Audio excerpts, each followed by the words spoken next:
All right, so here we go. Again, stress management at home and work. Today, myself and Jim Perez are gonna be your trainers. We went through the icebreaker already. Again, thank you for sharing. Okay, so let's start from the basic foundation. What is stress? What is it really, okay?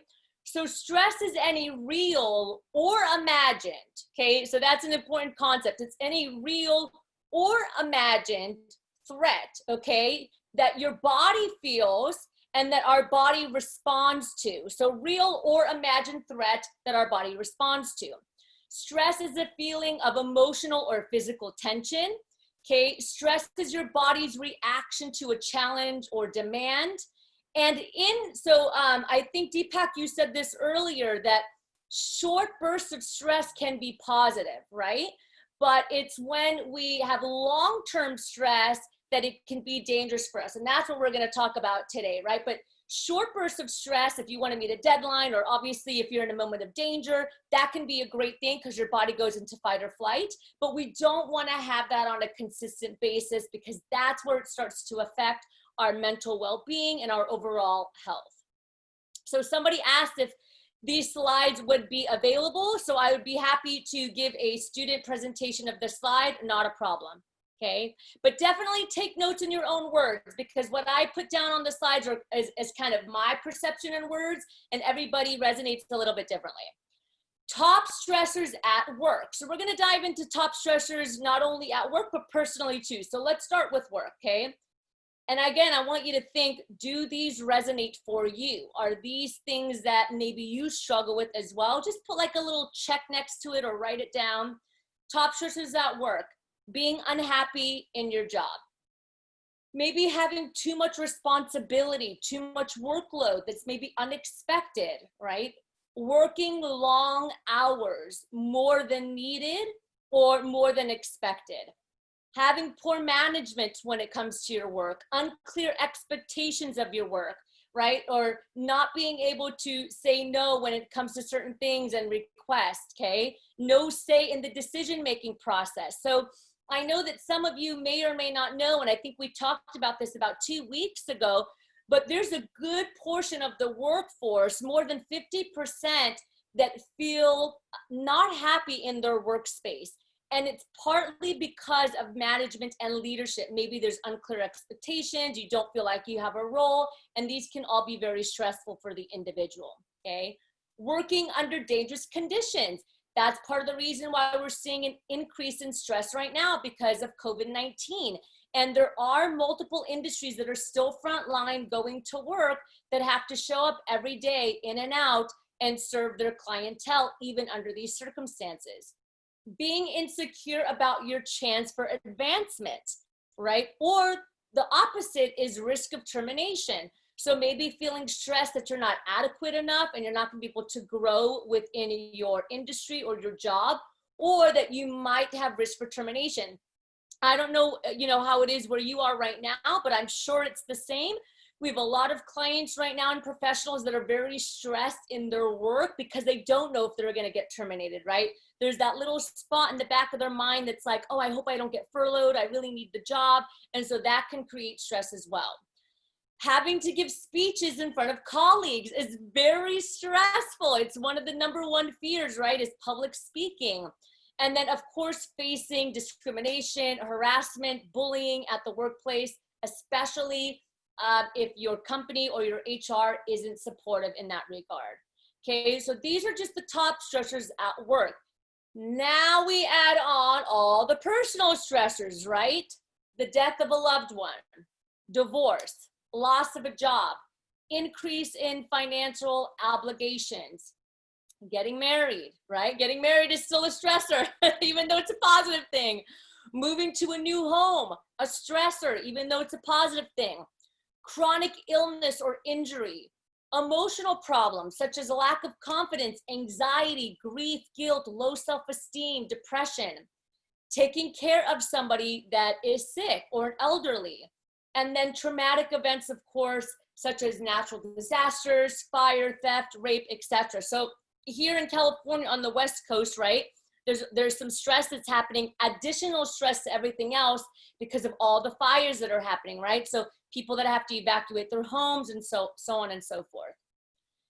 Now, we also have, okay, so we just talked about workplace stress and we talked about personal stress. Now I want to ask you, where do you live with stress? And so this is what I mean by that, okay? Many of us live in the past, meaning that we dwell or we're reliving, or there's situations that we haven't forgiven. And that creates a lot of stress for us because we're still in the past thinking about situations or experiences that have affected us in a negative way. And we're still allowing that stress to affect us, okay? Some of us are living in the future. So maybe you're already thinking about things that aren't true. It's a false reality. You're assuming what's going to happen. You're already creating or a vision, or you're projecting things that haven't yet occurred, but that you think might happen, and that will cause stress. So tell me right now in the chat, we're just gonna do a quick chat. Where do you lie? Okay, where are you? Do you, and just be, and you can be authentic. This is a space of safety, no space, we're not judging here. Do you find or catch yourself in the past, or do you catch yourself more in the future? Okay. Either way, both circumstances are a false reality, okay? It's not existent, right? And we want to be in the present, which is the only thing that's real that can help us manage our stress. So, yep, I see a lot of you guys saying in the future, future, right? And so common, right? Many of us stress about the future, but we don't even know if it's going to happen yet, right? So we're creating stress about things that are a projection, an assumption, again, not true, a false reality.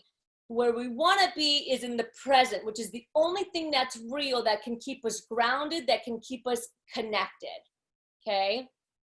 So how does stress affect you? I know that there's a lot of information on this slide. Take a screenshot if you want, but this is very, very important information.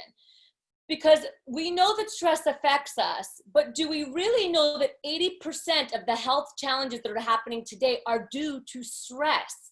Okay, so whenever I talk about health and fitness, I always talk about the triangle, right? It's not only physical fitness, it's not only nutritional, what you put in your mouth, but it's mental, right? Because stress is a huge contributor to our overall health and well-being, and that's why we're here today. So here are some of the things that stress can do to your body, okay, when we have it for long term. So not the short spurts, but long term. You can get headaches. And again, I want you to think about, how does stress affect you? Because I know how it affects me when I have it for long term, okay?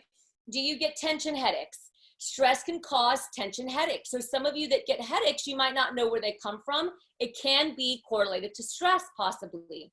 Heartburn, because an increase in stress creates production of stomach acid, okay? Rapid breathing. When we have stress, our muscles tense up and it can leave us short of breath. A heart attack. Increased heart rate and blood pressure damages your arteries. A pounding heart, okay? So stress actually makes your organs work double time, okay? So your organs, they're working at a much faster pace than they normally would, which creates more stress and anxiety in your body. Fertility problems. So it interferes with the reproductive system. And on the flip side, it also contributes to low sex drive. So fatigue and stress hits your libido system, okay? Depression. Stress wears you down emotionally. The more stress we have, the more depressed we become. Insomnia, which might be very common for some of you. It's hard to fall asleep, right? Or it's hard to stay asleep because there's stress and things that are going on in your mind that you're thinking about. A weakened immune system, something that none of us can afford to have right now, right? When we're stressed, okay, it weakens our immune system and we're more prone to infection. So for me, when COVID hit, that's the number one thing I said. I was like, okay, I have to stay calm. I cannot allow myself to get stressed, even though there was all this stuff all over the news about COVID, because I knew that if I allowed my body to get stressed, then I'm going to get sick because my immune system is going to break down. High blood sugar, okay? So liver releases extra sugar when we're stressed, and that could lead to diabetes. High blood pressure tightens your blood vessels. Stomach ache. So whenever we have too much stress, it can create to digestive problems, also leading to tummy aches, right? That feeling of feeling nervous. Body pain. So when we get stressed, okay, our muscles tense up. And then lastly, the one that we've heard many times is weight gain, because when we're stressed, then we release cortisol in our body, okay? So these are just some of the things that stress can do to us. So I'm gonna stop sharing my screen for a second here so I can look at you all. Okay, I think we have, Vicky, I'm gonna go ahead and mute you. There we go. Okay, can you guys all hear me clearly? Just give me a thumbs up. Okay, so those are just some of the things that stress can do to your body. Okay, now I'm gonna step out of the trainer shoes for a minute and talk with you personally, okay? By the time I was 31, both of my parents passed away. They were both 62 when they died, okay? They weren't sick their whole life. My father had 6 heart attacks, and he was not a heavy man. Most of it was due to stress, okay? So some of you may or may be able to relate to this. He was an immigrant. He came to this country when he was 22. He built the life. He had his first heart attack when he was 30 years old from stress. Then he had another one when he was 38, and then another one, and most of it was due to stress and not being able to manage it. And by the time he was 63, he had his 6th heart attack, and that took his life, okay? So and I know that we hear that a lot, and we talk a lot about stress management, but remember, when it comes to soft skills, and that's what we're talking about here is a soft skill. Stress management is a part of a soft skill. It's very easy to comprehend and understand. Like, we get it, okay, we have to manage our stress, we have to do A, B, C, and D, but it's a lot more difficult to practice and implement and change our behaviors on a day-to-day basis so that we actually create transformation in the long run. And that's what we want, okay? So I really want you to think and take this to the heart. How does stress affect you, okay? Has it affected you in the past? Has it affected anybody that's around you, maybe in a not so healthy way? And really make a commitment today, which you've already made the first step because you showed up. And I always say that showing up is the hardest thing to do, but really making that commitment of how can I manage my stress moving forward? Because you might not feel it today, you might not feel it in a year, but in 2-3 years from now, you will. Okay, so I'm gonna go ahead and I'm gonna share my screen again. So before I pass it on to Jim, where he's gonna talk to us about managing stress, let's talk about pre-stress management, okay, that many of us don't think about. So the first thing we need to do before we talk about managing stress is monitor consumption. I could talk for hours on this. Monitoring consumption, okay? We are on consumption overload, okay? Humanity is on consumption overload. There is so much information that is being thrown at us, okay? And when our brains go on overload, we go into reactive mode, okay? And when we go into reactive mode, that's not a great thing. Remember when we talked about emotional intelligence 2 weeks ago for some of you that were here, is that we want to be able to be de-stressed so that we can respond properly and not react. And when there's too much in our mind, that's when we're triggered and we have a short attention and reaction span, which we don't want. So in my book, some of you know that I wrote a book. I actually talk about this. I talk about the fuzzy 4. It's the 4 things that make us fuzzy, okay, and that create stress. And I want to break them down with you today. And I want you to ask yourself, out of the fuzzy 4, which are the ones that affect me the most, okay? So the first one is consumption of food, okay? What are we bringing into our body, especially this time where we have heightened stress globally, okay? Are we helping ourselves right now with nutrition? Are we eating the right things that are going to feed our body properly? Or are we doing the opposite and eating a lot of processed foods with chemicals? Are we over-consuming food because of stress? Are we eating too much because we're home, right? I know some people talked about COVID-10, they gained 10 pounds, and then they were more stressed because they gained 10 pounds, and then they gained more weight because they're stressed about gaining weight. How many of us have been there, right? So the first of the fuzzy four is overload with food consumption, okay? The second of the fuzzy four is people consumption. Yes, people all have different energies, okay? Every single person has a different energy, and sometimes their energy is not healthy for you, okay? There can be a toxic energy that they have or a negative energy that they have that can affect your stress, and it can affect who you are and how you're showing up. So how much consumption do you have of people that maybe are toxic or not in a positive place, okay? Now, obviously, this is one of the challenges for us, right? Because especially for frontline workers, we're working with a lot of our clients and serving people that are in challenging situations. So what can we do, right, to create a positive barrier so that it doesn't sit in us and create stress and toxicity, okay? The third of the fuzzy four is what I call, and we all know it, social media overload, constantly on our phones, not creating barriers with the phones. So I look at this picture here and I laugh, but the truth is that it's true, right? You know, how many times do we go to a restaurant or do we go out and we see a whole table full of people that aren't talking to each other, right? They are overloaded by social media that's full of fake news and all these things that affect who we are, okay? And lastly, fuzzy four, number four, is overload on TV and news. Especially with everything that's going on in the world, more and more of us are watching the news. And we have to be able to create boundaries around these fuzzy four consumptions, right? Food, people, social media, and news and TV.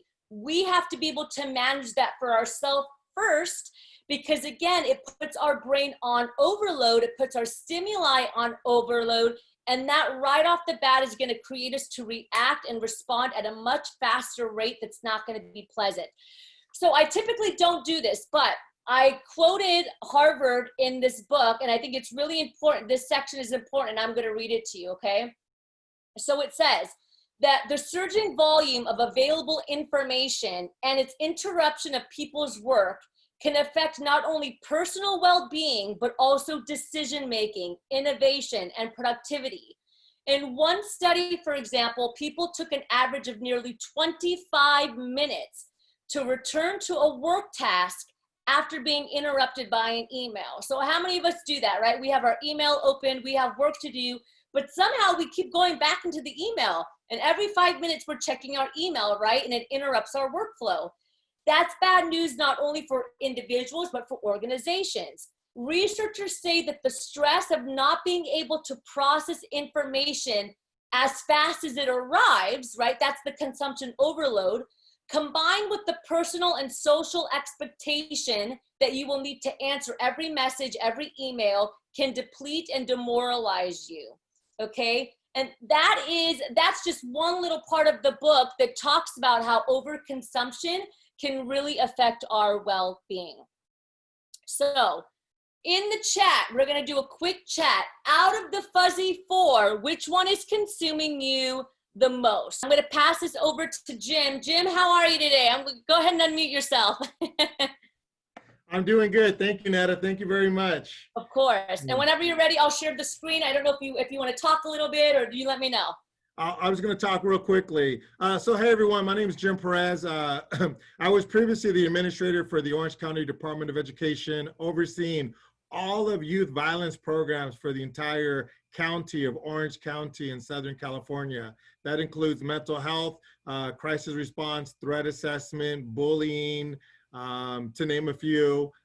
So I was the first point of contact to the coroner's office for any child that died under the age of 18 in the county of California. So just imagine, I was the first phone call from the coroner's office to notify regarding the death of a child. I could get that call at any moment, any point in time, and I'd have to assemble a team like a lot of you here that are outreach workers that would be able to respond not only to the family, but to the school. And you can imagine how many suicides we've had, in the last couple of years. So when we talk about stress management, we talk about this subject, it's dear to my heart. My role responsibility now is my job is to open up every school in Orange County for COVID-19. And our first group's going to be opening up next week, believe it or not. So as you can imagine, a lot happening and a lot going on. So Netta, go ahead and share my screen real quick. Mm-hmm. So with that being said, you know, Netta keeps talking about stress. She keeps talking about different factors, different things that contribute. I like to consider myself a realist in this world. And part of being a realist is really taking a look at how does this happen? What are the root causes? Where do we take a step back and truly look at how does this come about and how does this happen? And a lot of it is, and Netta talked about this, in your job. Like, are you in the job that you want to be in? Are you stressed because you're stuck? You know, where are you? Where do you want to be? What is your why? So I want us to show this video real quickly that kind of illustrates and has that conversation is, what is your why? And it's going to move us into stress and stress management. Let's do it one more time. Give me a thumbs up. How do I know? And a lot of times when people hear the phrase, how do I know? The next thing they say is what? How do I know what? But the key really isn't to know what. The key is to know why. Because when you know your why, you have options on what your what can be. For instance, my why is to inspire people to walk in purpose. My what is stand-up comedy. My what is writing books. My what can be going out with some friends to eat. In fact, another what that has moved me towards my why is a web series that we have out now called Break Time. So every Wednesday at 3 o'clock, you should subscribe to the channel. We do a series called Break Time on YouTube. So 3 o'clock, we drop a new episode. One episode in particular, I'm about to show you a clip to. We were in Winston-Salem. So Break Time, this is how it works. I travel the country. I do stand-up comedy, probably an hour and a half at an event. And in the middle of my show, I'll just sit down and start talking to the audience. And funny just happens. Or I'll meet somebody who's really interesting. So I met this one guy, and he said that he teaches music at a school. I was like, all right, you teach music, you know, can you sing? And then I'm just going to show you the clip. Check it. So you're a musical director. Yes, sir. All right, so let me get a couple bars of like Amazing Grace. Can you do the first part of that? Go ahead. Amazing Grace, how sweet the sound that saved a wretch like me. Wow. That bro could sing. You know what I'm saying? All right. Now, what you give me the version is if your uncle just got out of jail, you got shot in the back when you was a kid. I'm just saying, let me see the hood version real quick. If you know the version I'm talking about, just see if that exists. Let me see what you got. Amazing grace, how sweet the sound that saved a wretch like me.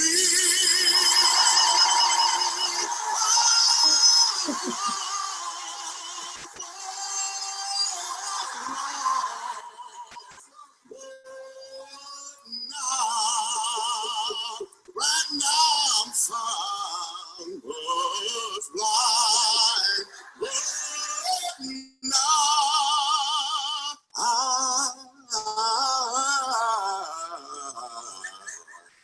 I see.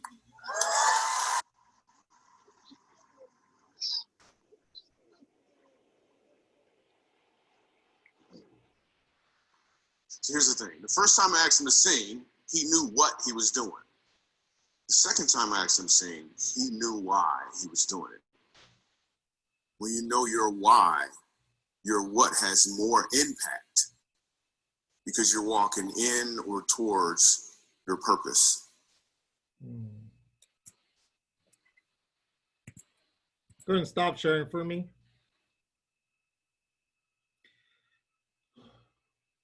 I can already see John smiling. I can already see a lot of you in the video being like, wow.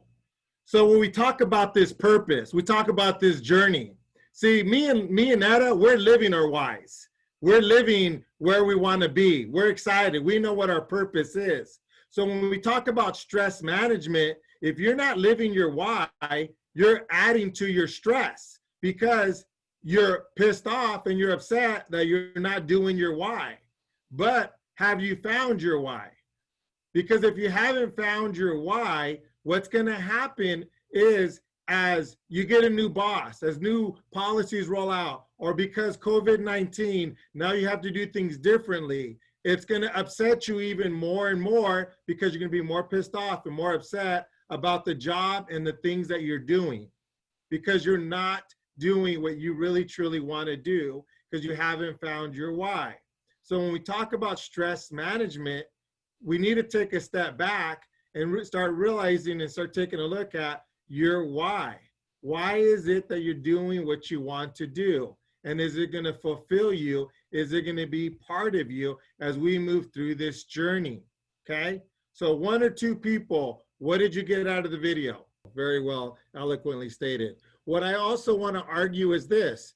Do sometimes we give our stress more power than we need to?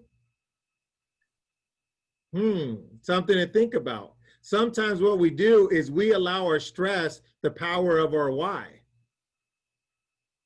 See, you're in control, and as Netta talked about, you know, on when she had the pictures of the food. Hey, listen, I love food, you know, but I need to have self-control, you know, because I was pretty close to the COVID-19 pounds to gain, you know, so I needed to watch myself. But the reality is that we have to be careful and cautious of what we empower. And when we know our why, a lot of times with our stress, listen, we've all had people that we've worked with. And the second slide Netta showed was, and she talked about people that are toxic. Sometimes those toxic people could be your colleague, could be your coworker. Sometimes it could even be a client, okay? But are you going to continue to empower them and give them the ability to continue to stress you out more and more and more? Those are things that we need to think about in this process. And Netta, can you go ahead and go to the slide for me?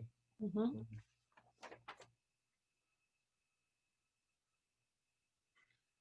And we got like 10 more minutes. Is that correct, Netta? Okay. Yeah, about 15. Okay. You know, and what me and Netta go over, we really appreciate the time, but I will tell you, you know, this is information that's constant, you know, and I could spend hours, you know, in this conversation. So, so a second kind of thing that I want to talk about when we talk about stress and stress management is our temperament analysis. So temperament analysis is really starting to take a look at the concept of temperament and understand what it means. How is it formed and how could it influence the emotional intelligence? And as far as temperature refers to as an aspect of individuals' personality that are mainly biological or innate, opposed to what we learned. So an example could be is I'm shy in a social setting. You know, I've always been someone shy. Or as I grow up, I was never physically sporty and I was never engaged in sports growing up. So as I get older, you know, I'm just not athletic, okay? So we start talking about allowing these innate temperaments to define our personality, define us as individuals. So what I really quickly want to do, and we're gonna go one more slide first and come back to this one, Netta. So forward. There we go. So what I want you to think of right now, I want each and every one of you to kind of think of a temperament of yourself. Think of a temperament that you kind of think that you always have, you've always been. It could be something as, you know, I've always been friendly. You know, I've always been shy. Maybe you're a generous person, lovable. Maybe you're, you know, very smart. You're a book reader. You're really intelligent.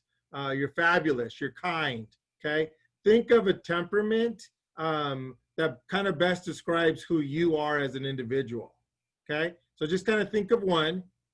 Now, I want you to think of 3 adjectives that others describe your temperament, okay?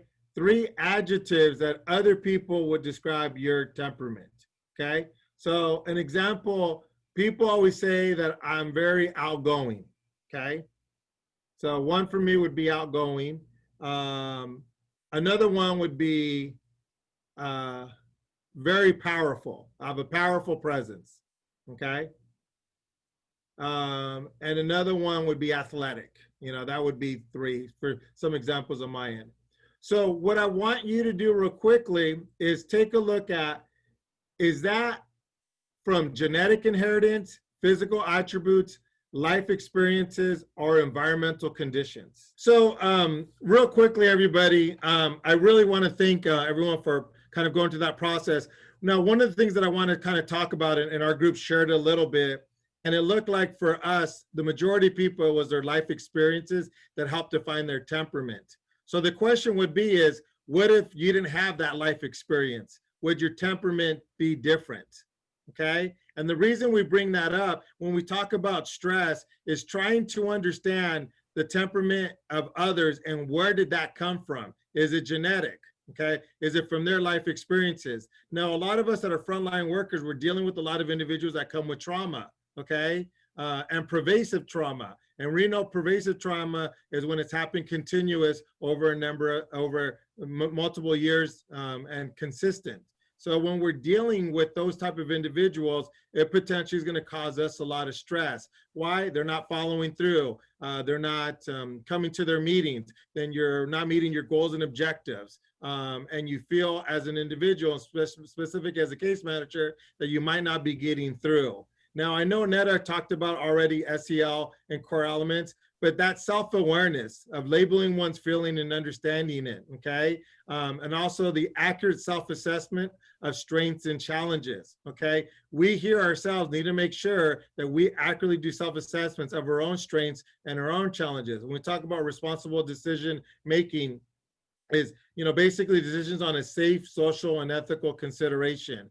I know with COVID-19, I heard a lot of you in my breakout sessions that it's been very difficult not to, in a sense, break confidentiality or do things as you normally do, because COVID-19 is such a huge and different game changer that it's forcing us to do things that we never ever thought we could do, should do, or would do. But because of COVID and making sure we're meeting our clients and following through, those are things that are continuing helping as we move forward.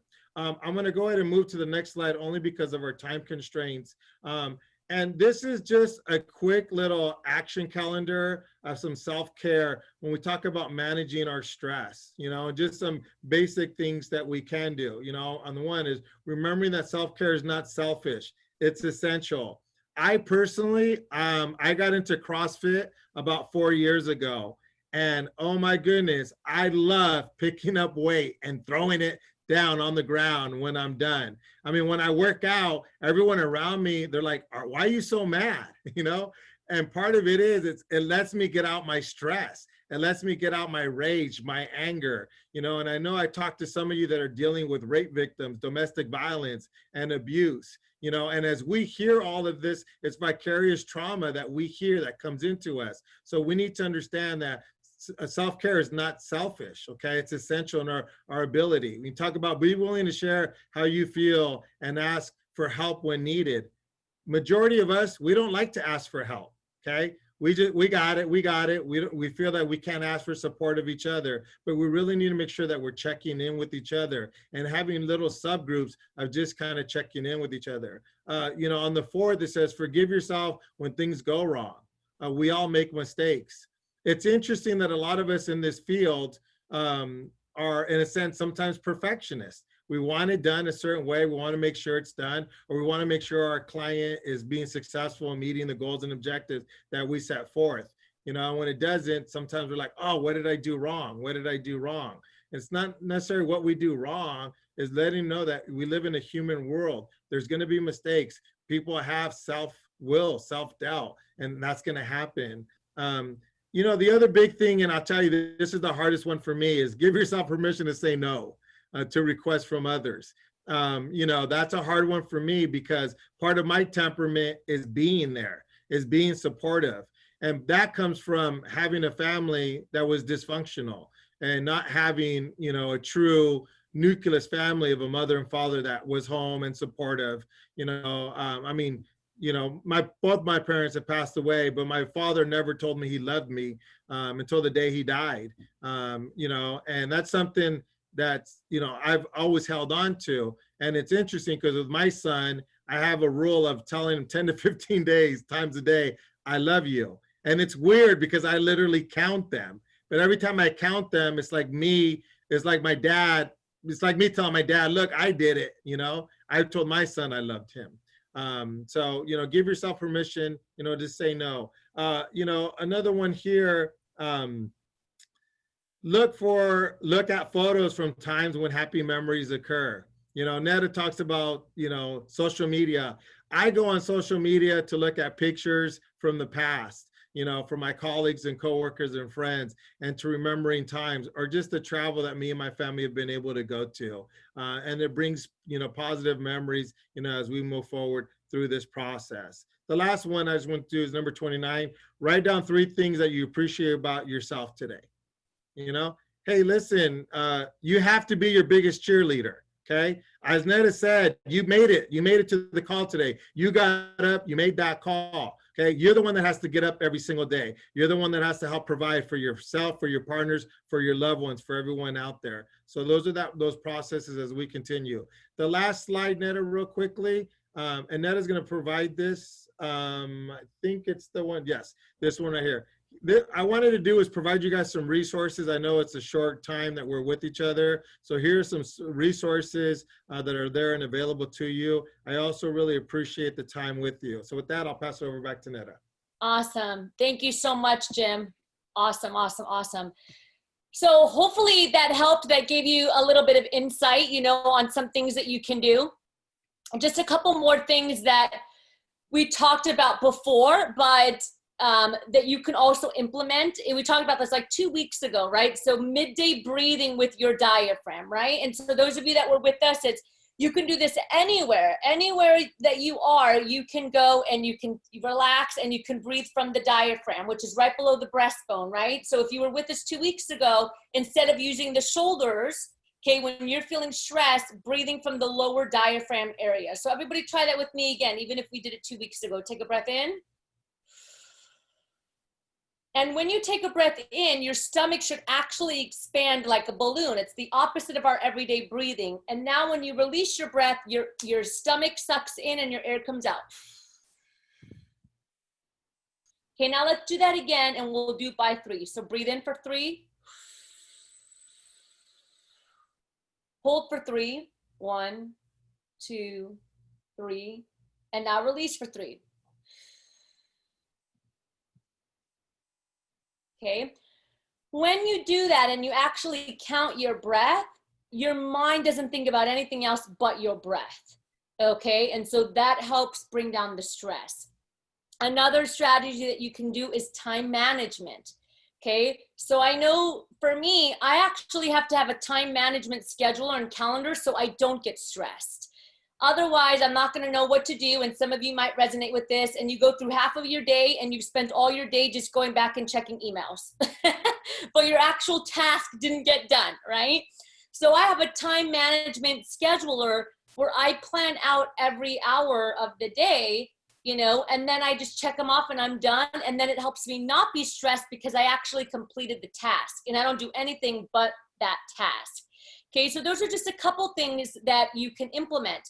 Another thing that you can implement, again, is the consumption checkpoint that we've already talked about. So go through your day, ask yourself, was I on social media too much?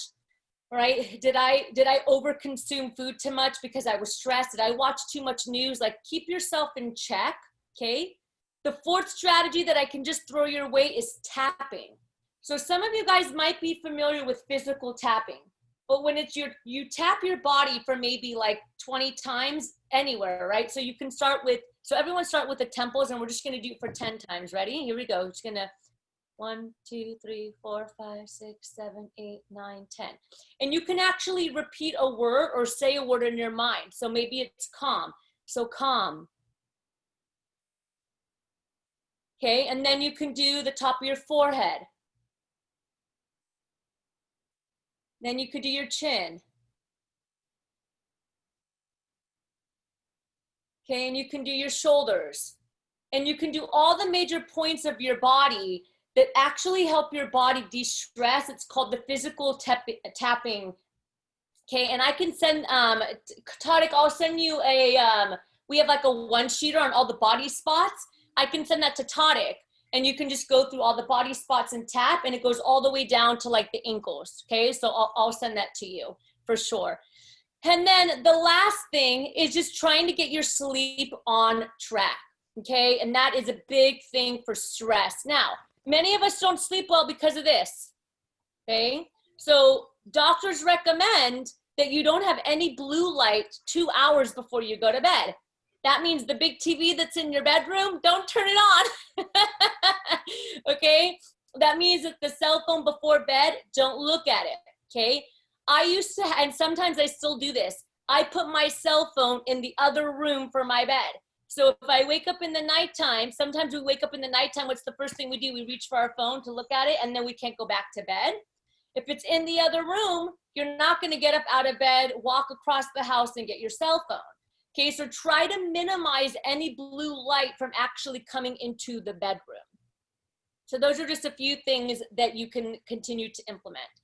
So thank you for joining us. I want to open it up to just any Q&A and then also pass it off over to Tadic because I know he has some things for you as well. And then Jim and I are here for some Q&A. Tadic, I'll go ahead and pass it over to you.